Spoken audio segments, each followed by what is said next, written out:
So we are back with another episode of, I was about to say upcoming Mods Weekly for Fallout 4. This one's actually going to be a little bit different. I'm going to be a bit briefer in this because I'm pre-recording it. In addition, I'm pre-recording it, so if something awesome comes out later today being Friday or Saturday or maybe Sunday morning, it's not going to be in this video. It'll be in next week's episode. But again, we still have a really cool lineup of mods. I'm going to try and make this a little bit shorter because I'm kind of on a crunch time trying to get all these videos pre-recorded. With that being said, as always, this is going to be the series where I show you guys the premier mod releases each and every week, and this was a pretty good week. We got some awesome mods. Unfortunately, not a ton on Xbox One. It's definitely one of those weeks where people kind of are mentioning, some of the mod authors, alright, this will be coming to Xbox One, but probably next week. So I'll feature a ton of these awesome mods that get ported next week in like a little featurette. But either way, for now, we're just going to jump right into it.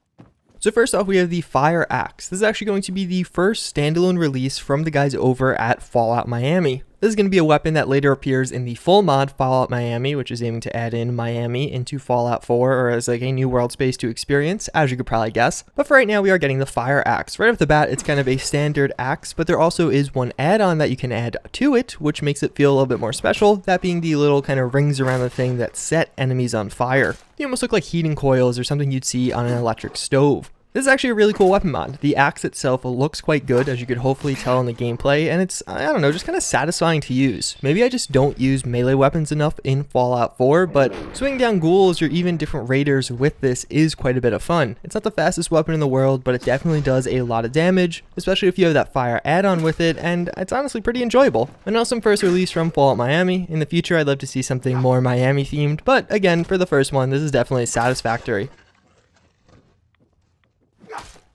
The latest batch of Creation Club releases brought us new armor skins that you can buy. It also implemented a way to actually add skins or paint jobs onto armors in vanilla Fallout 4. Naturally, with that implementation, we do have the Gunmetal armor skins. This is by the same author that brought us the Gunmetal weapon skins after those weapon skins came out through Creation Club, and honestly, this is a pretty high quality armor skin set. There's going to be a ton of skins added in, and he actually mentions how he's going to be expanding the list going forward. As you can see, they apply to all the different regular armors in Fallout 4, so the combat armor, the Institute synth armor, the metal armor, the leather armor, etc. And there's a lot of variety here. There's a ton of different camo paint jobs, so you're seeing like some blue paints, but there's also like different red camos, woodland camos, in addition a bunch of different just flat colors, whether it be gray, black, white, things like that. There's a few mixed in ones that are a little bit more unique, that frost one that you can see in the background, and also the carbon fiber one that really stands out. All around, this mod brings in a ton of content. You can really personalize your armors with it, or maybe personalize your companions, color code them or something, but it's a great download. It's probably going to be coming to Xbox One shortly, and you know, it seems like this time Creation Club actually brought you something fairly good for once. This is a super simple mod, but I want to cover it because it's freaking cool at the same time. It's going to be the animated welding helmet. As you draw your weapon, your welding helmet will close. As you sheath or pocket your weapon, it will go back into its open position. It's a really simple mod. It's fairly self-explanatory, but I really like this. It's by Third Storm, the guy behind the Raider overhaul, and I think he's bringing some of these armor types into the Raider overhaul, so hopefully soon you'll be able to see Raiders actually having different helmets like this that close automatically. Either way, I'm definitely going to be using a welding helmet in the background of some of my future videos. Even though it is fairly minor, I really love this mechanic, and I think it's going to be something awesome to see more functionality and more features get added to. So another fairly simple one, we do have the right-handed Far Harbor lever action replacer. That is a mouthful. This is actually going to be by Hitman 47101, who's also developing this for Wars, the Weapon Edition Replacement Suite, a larger overhaul mod aiming to kind of revitalize or overhaul all the weapons in Fallout 4, replacing many of them. I imagine for that mod, they're actually going to have some kind of lever action, so these animations are being applied to the lever action we have currently, but also will be for a new one that does come later down the line. Either way, it looks really good. Obviously, animations are super subjective. If you like the vanilla animations more so than this one, then you'll probably want to steer clear of it, but I think it's pretty refreshing to get new animations, and the lever action is in my eyes one of the best guns in vanilla Fallout 4. I just have the most fun using it. One unfortunate thing with this though is it actually doesn't work with any of those reload scripts for the lever action rifle. So if you do fire one shot, you're going to have to reload the full 5 or 8 shots that are available.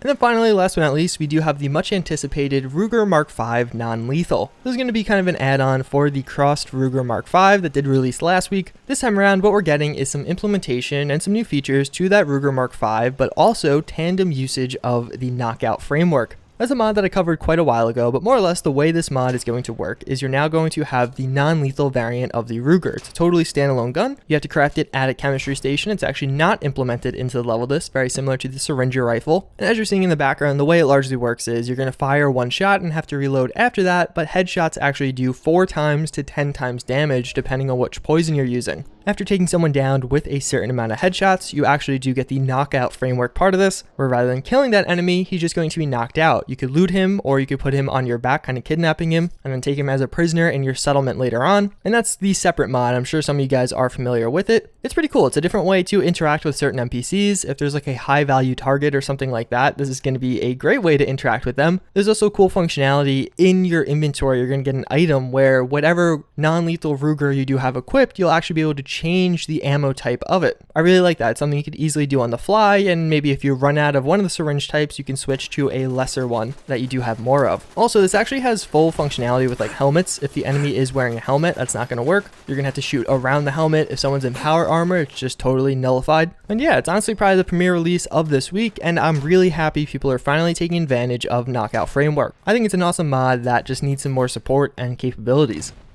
So that's pretty much it, but before we end, we actually have another psych fun fact. I do this at the end of most of my videos. Today we're going to be talking about something that's fairly well known, that with the confirmation bias, or expectation confirmation. What this more or less means is, let's say you have a belief in something, or a certain set of beliefs. Like you think The Witcher 3 was the best RPG ever made. Well, according to the theory of confirmation bias, more or less, as you are reading through different articles or doing research onto the best RPGs, you will have a bias to look more closely at information that supports your original belief, and you'll kind of discredit or just not look as deeply into information that disproves your original belief. At face value, this seems fairly obvious, but it also has super far-reaching impacts, especially in today's world when everything's just, one Google search away. It's largely due to this that we actually have such a rise in identity politics, or even just old people being stubborn. Things like that is all largely due to confirmation bias. They don't want to hear something that disagrees with them because they'll find some way logically to discredit it, but if you're agreeing with them, even if it's only loosely put together, they'll be way more likely to kind of make justifications as to why that's legit. That's pretty much going to wrap it up for this video. As always, again, and thank you for watching. I apologize for the shorter video, but again, I'm like traveling and all that. And yeah, as always, I thank you for watching, and I hope to see you all next time. Later.